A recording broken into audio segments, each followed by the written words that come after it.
That's a tailspin. Thunder here. Going to talk about piloting today since I'm a pilot. If you didn't know, I'm a pilot, fully rated. And when I say fully rated, I mean I have a commercial pilot's license which allows me to carry passengers on a paying basis. I have a flight instructor certificate. I have an instrument rating where you can fly in the clouds. You don't need to look outside. I have a multi-engine rating. I got all the ratings basically, and a lot of hours flying different places. So I thought I would do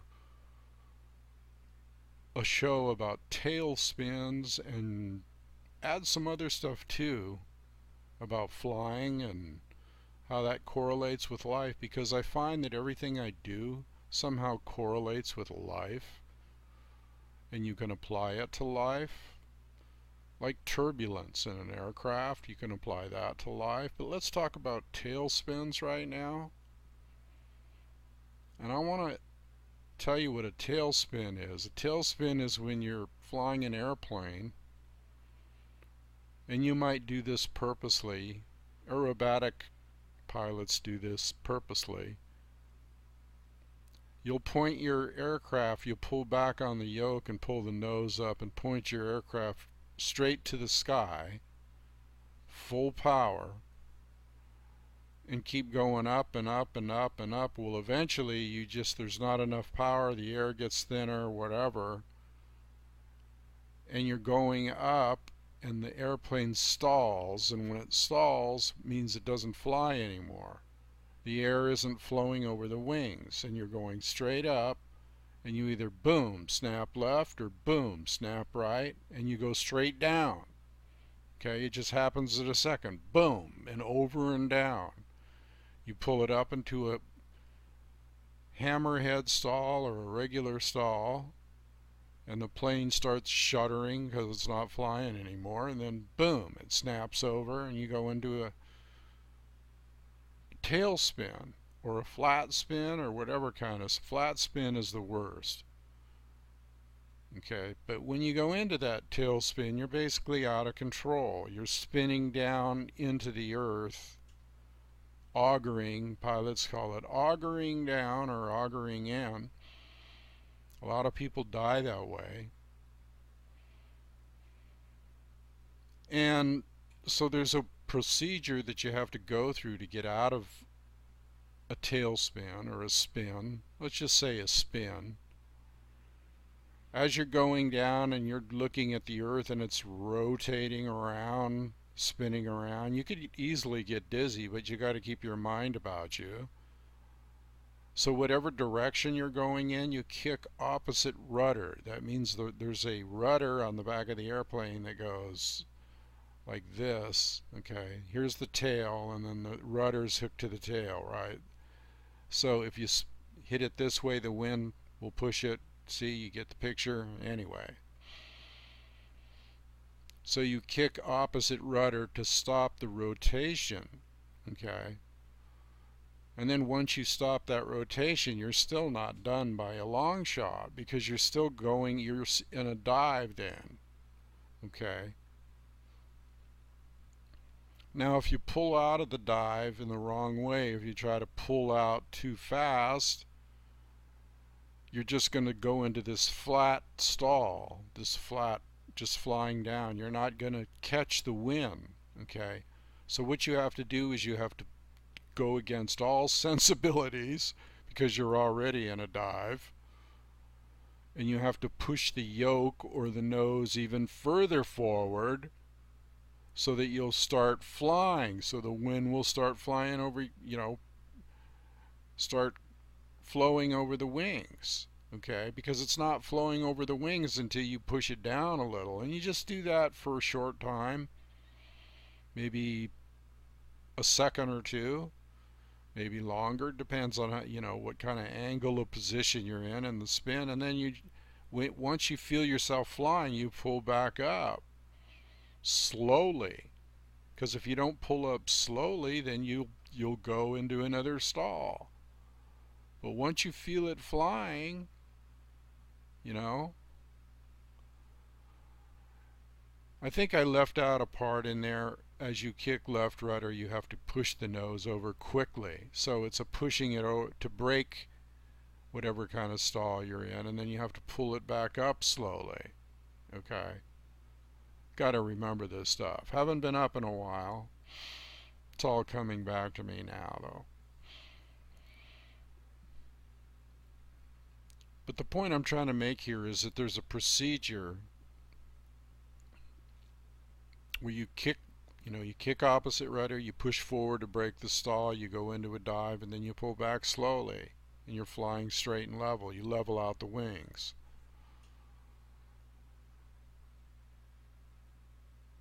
And we get into tailspins in life.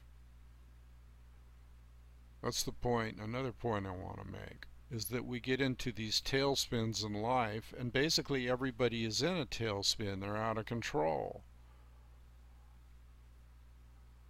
I liken it to the people that are sleepwalking. They're kind of like in a tailspin. Or the people that are hectically driving on the freeway going to work every day, they're in a tailspin, kind of. That's what I liken it to. And they don't know how to get out of it. And there's a procedure for getting out of the tailspin too, in life. Okay? Now let's jump ahead here just a minute to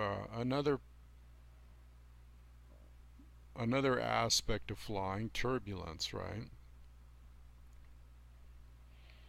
You're flying along in your aircraft, and you hit turbulence.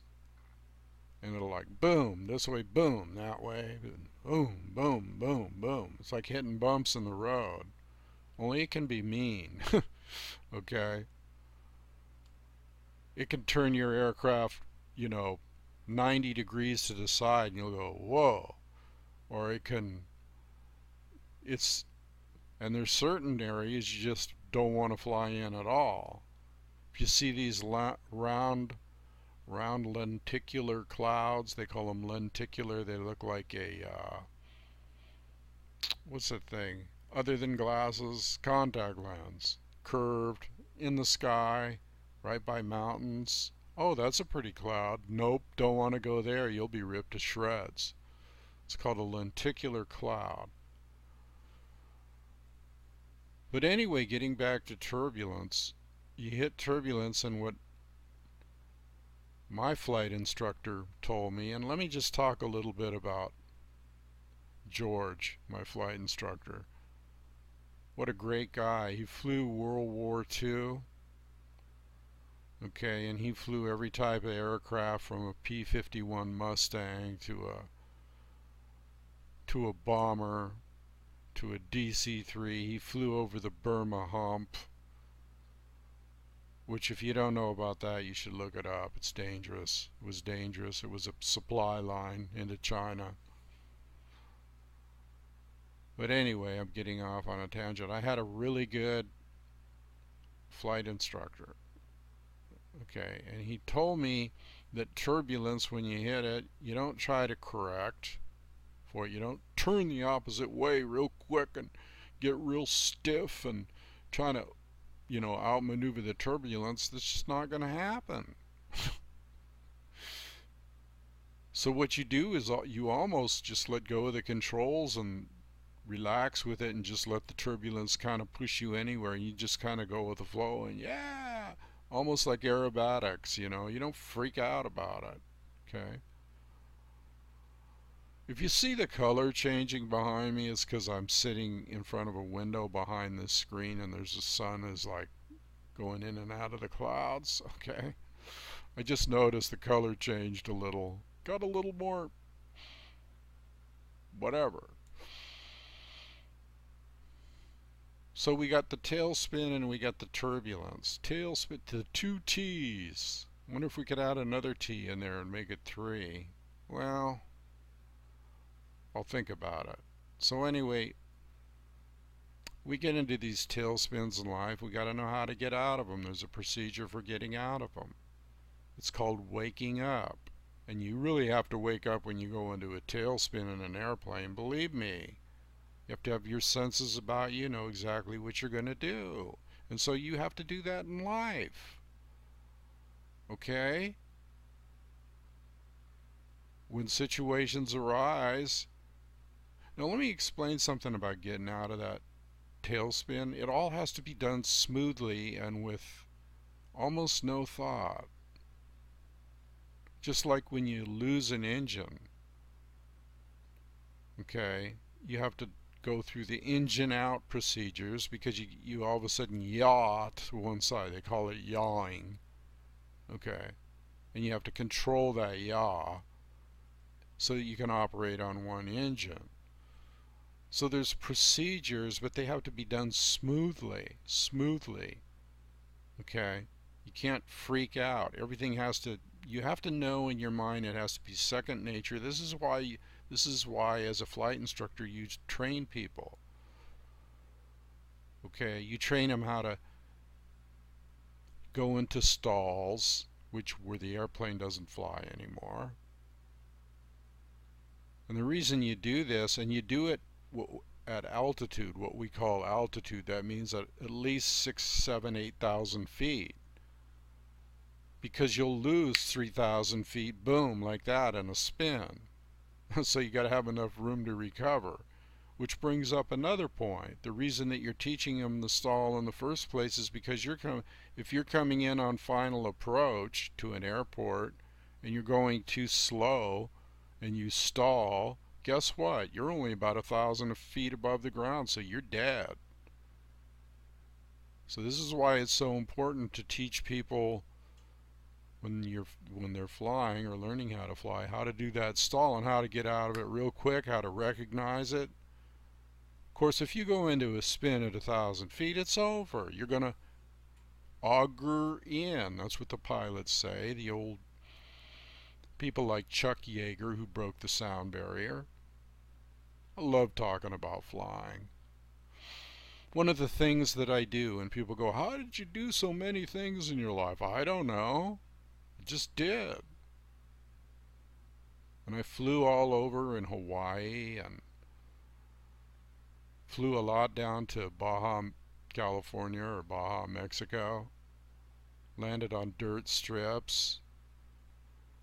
Had my little woman with me. And we landed on some strips down there that were just like pristine. You could land on the beach, basically. Somewhere out 500 miles down in Baja where nobody even you couldn't even find a footprint. So what did you do? You just took off your clothes and walked down the beach, said, yeah, this feels free. So I've been there, done that with the flying, bush flying they call that, and that's a whole different thing too. Talk about compensating for high winds. Okay.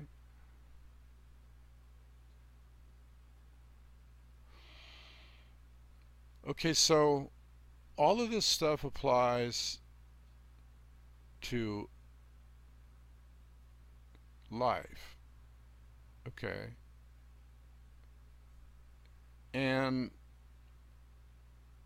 we go through life flying, basically. We fly through life. And we have to use smooth techniques, okay, to overcome whatever situation we may get into, whether it's a tailspin. You've heard people say, oh man, I'm in a tailspin. That means they're in an emotional situation that they're like maybe right after a divorce or some traumatic experience, and they're like, I'm in a tailspin, dude. Yeah.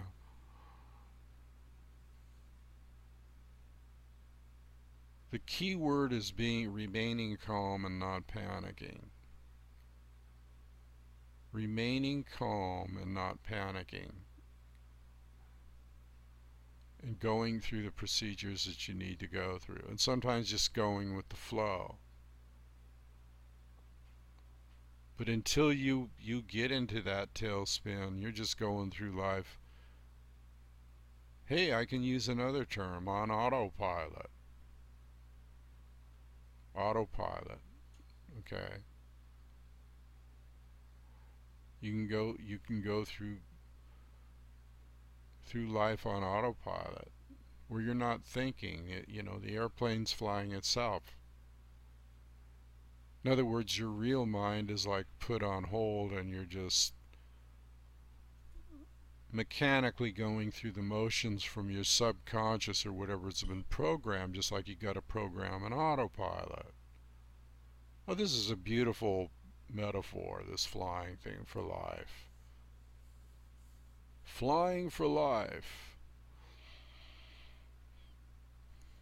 So I use all these kind of thoughts and modalities in my other thinking with spiritual practices because flying itself is spiritual. In fact, one of the greatest writers, Richard Bach, who wrote Jonathan Livingston Seagull and what else? Illusions. Got it right here in front of me on the book on the desk. One of my favorite books, Illusions, Adventures of a Reluctant Messiah. There's actually a barnstorming character in there that goes on barnstorming with another guy, and he's actually the Messiah. And the other guy wonders, how come he never gets any bugs on his windshield, or how come he never runs out of gas? It's a great book. It's almost as good as mine. No. Just kidding. So let's think about, different situations as being a pilot. Okay, and then you can liken flying blind to being in the clouds, instrument ratings. Okay, this is a deep one. Okay, so when you're flying in clouds, if you're instrument rated, you have to just follow the instruments. Okay, and that means the little instruments in the plane that represent the outside. You might have a little horizontal situation indicator, which is a little airplane that's inside of a circle, and the wings are like that. And if the wings like that, you're turning, right? And then there's another thing that shows, the attitude shows you're pitching up or down. And your airspeed, if your airspeed increases, means you're going down. If your airspeed decreases, it means you're going up, because it's taking more power. So when you're flying by instruments, say you go into a storm, okay, and there's clouds all around you, okay. Never go into a thunderstorm though, but say you get into the clouds and you can't see outside. You have no reference points. You can't see the mountains or the curvature of the earth or anything. So you're flying blind, okay. And so the first thing your body does is rely upon your inner ear that tells you which way you're going, okay. Except when you're in an airplane and you're not on the earth, your inner ear lies to you. Okay, and part of the problem, or part of the reason that it lies, is because if you're in a prop-driven airplane, for example, the spinning of the prop on the airplane, called gyroscopic precession, you feel that in your inner ear. You feel like the plane's turning when actually it's not turning, and so you compensate because you can't see outside. Oh, I'm turning, but you're not really turning because your inner ear is lying, and then you turn, and that puts you into a bad situation where you could go into a spin. And that's how people die, because they get up in the clouds, because some pilots aren't instrument rated. And a good example of that is JFK Jr. That's what happened to him and his girlfriend and her sister. He freaked, I guess. but he was just starting to get his instrument rating, and he got disoriented and he turned the wrong way. So the point I'm trying to make on this is that you have that panel in front of you, and that panel is all of a sudden your God. Okay? It's your lifeline. It's your whatever.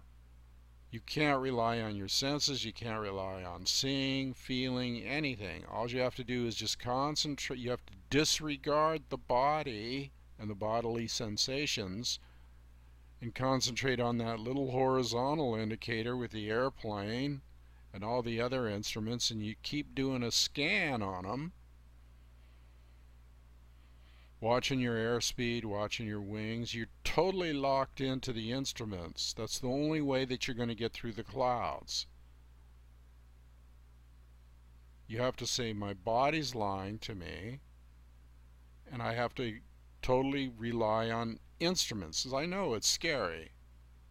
But guess what? When you fly in an airplane and you go in a commercial airliner, they do that all the time. So get used to it. When you're coming in for approach and you can't see the ground, you're wondering, I wonder how they see the ground. They don't. They're coming in on a radio beam, an ILS, Instrument Landing System. Okay? So go out and fly now and have fun with the commercial airlines. I don't fly on commercial airlines because I don't know who's flying the plane. If I'm not flying the plane, forget it. I'll take the train. I'm kind of a control freak, and I kind of know what goes on in the cockpit of life and everything else. The cockpit of life, there's a good terminology.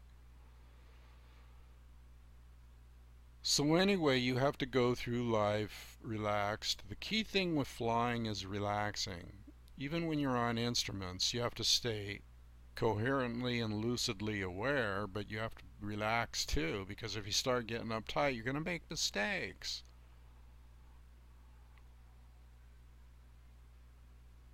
So the key thing is to relax, to let go with the turbulence, and when you go through procedures that you know work for you. And there's procedures that will get you out of tough situations in life. Procedures. And these procedures are called spiritual practices. And these spiritual practices are meditation, yoga, kundalini, moving of the kundalini, sacred sex, tantra yoga, raising of the consciousness, getting in tune with the energies, the martial arts, the concept of the martial arts, the philosophy behind the martial arts. You'd be surprised how much all this stuff is interconnected. You can associate flying with the martial arts, or life, or the martial arts with flying. Everything's connected. Everything is about concept. Concept, okay? And you can change concepts like that. Because one minute when you're flying, you have the concept of like, I'm safe and everything's okay.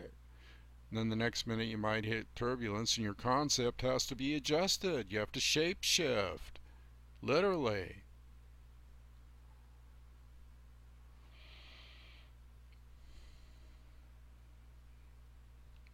So think about those things. Think about, flying. I like to do metaphors like this, I could do it on the martial arts. I could do it on anything. And this is what this is what I mean when I talk about re-education and de-brainwashing. Doesn't that fit in good? You have to de-brainwash yourself from looking on the outside when you're flying instruments. It's a beautiful thing, really. I hope people don't think it's real easy to fly. It's not. Okay, and if you're a pilot, you know that, and if you're a pilot, I congratulate you on the fact that you are a pilot, because you have accomplished a wonderful and difficult task. just like life.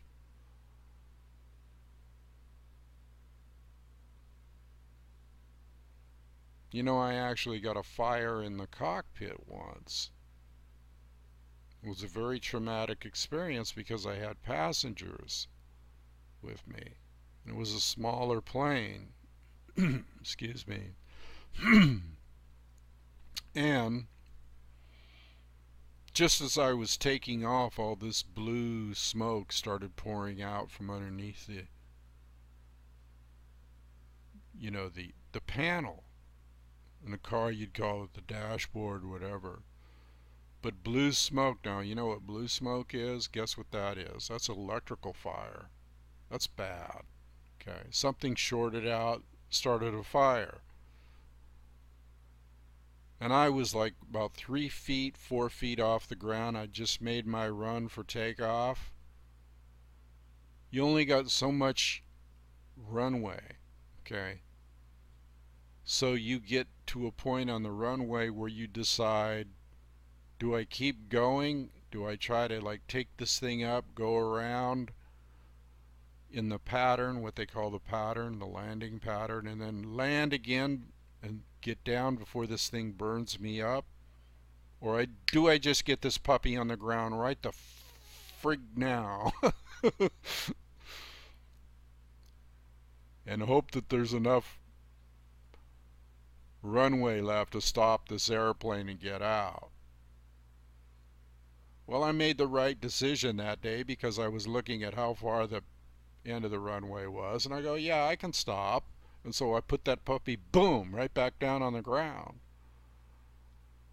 Just planted it. Hit the brakes, opened the door, said, get the fuck out, everybody. Yeah, that's a cuss word. That's what you say when you get a situation like that. Oh, man.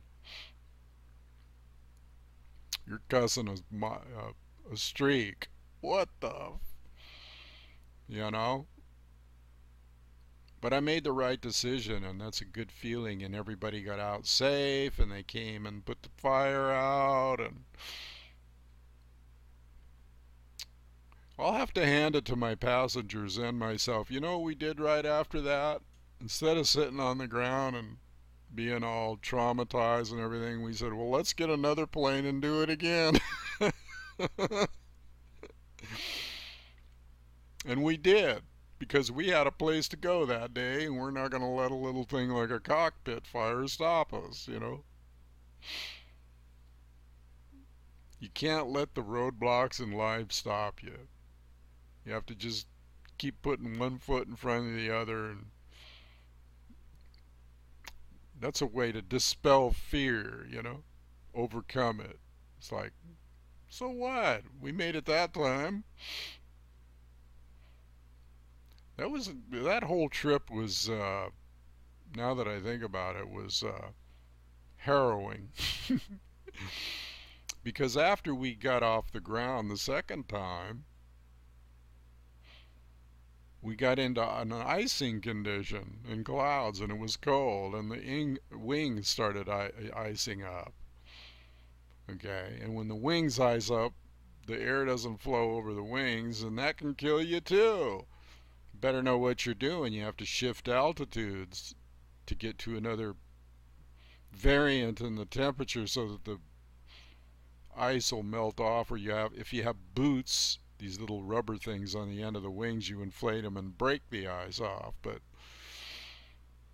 And then I had to come in flying blind that night on instruments, and that was another. After all I'd been through that day, but it felt good, you know, when you finally get back on the ground. It's like you kiss the earth and go, you know, you face, you know, death square in the face. You know, you face death.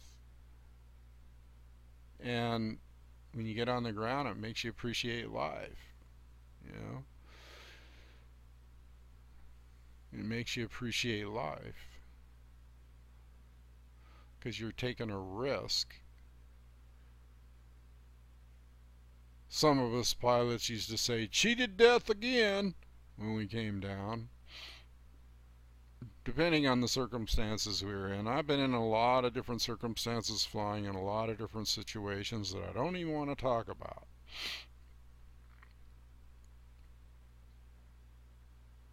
Life and death situations. Okay.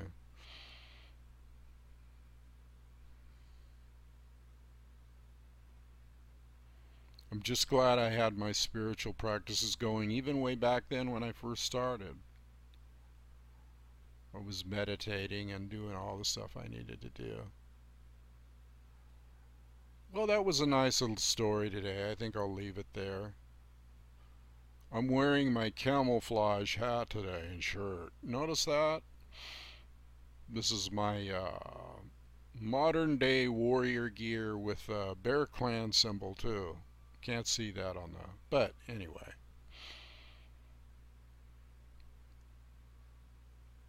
I want to talk about the Campfire Council. No, don't go away. You better stay there because I can see you. Okay? With the third eye. Boom. Campfire Council teaches you how to fly on a different level. Okay? Teaches you how to fly through life.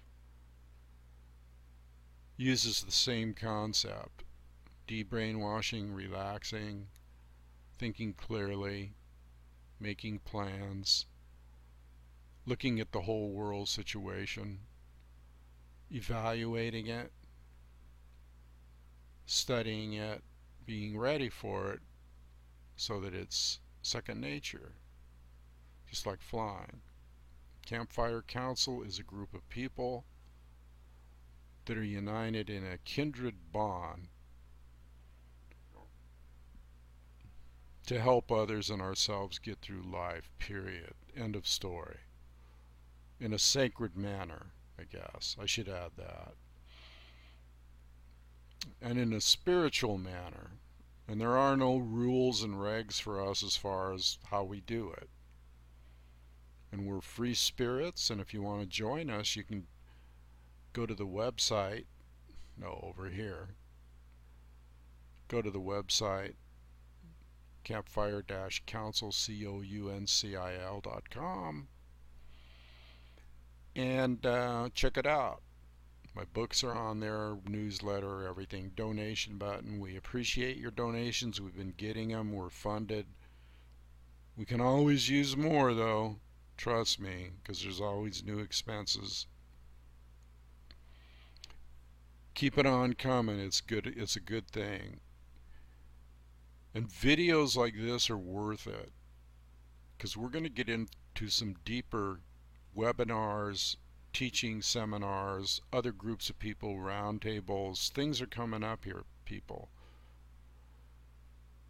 The Campfire Council is an organization that is growing. And when it grows, a lot of good things are going to happen.